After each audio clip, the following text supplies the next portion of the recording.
খুজিছোঁ মে মাহৰ প্ৰথম সপ্তাহত পোষ্ট গ্ৰেজুৱেট আৰু গ্ৰেজুৱেট টিচাৰ যি ৯,০৭৫টা পদৰ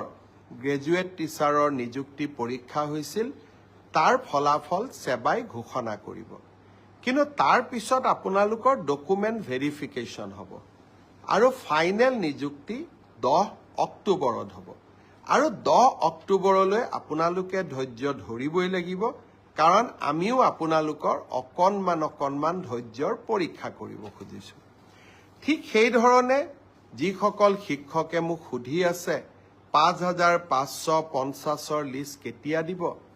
আপোনালোককো মই জনাব খুজিছোঁ যে এপ্ৰিল মাহৰ ভিতৰত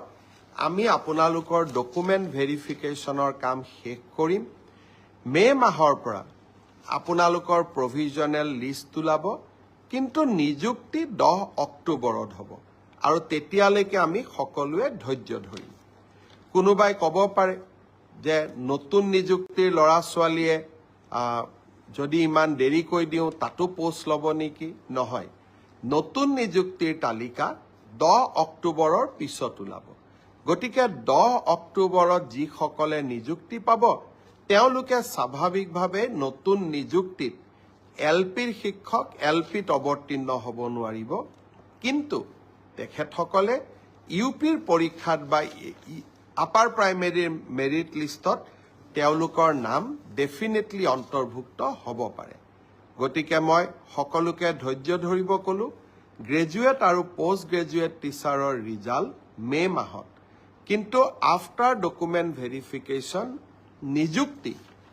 10 অক্টোবৰত তেনেকৈ এলপি এমিৰ 5,550ৰো ডকুমেণ্ট ভেৰিফিকেশ্যনৰ কাম এপ্ৰিল মাহত আমি সমাপ্ত কৰিম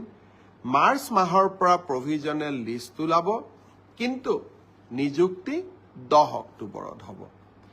এতিয়া মই আহিছোঁ এটা নতুন চৰকাৰী আঁচনিৰ বিষয়ে অহা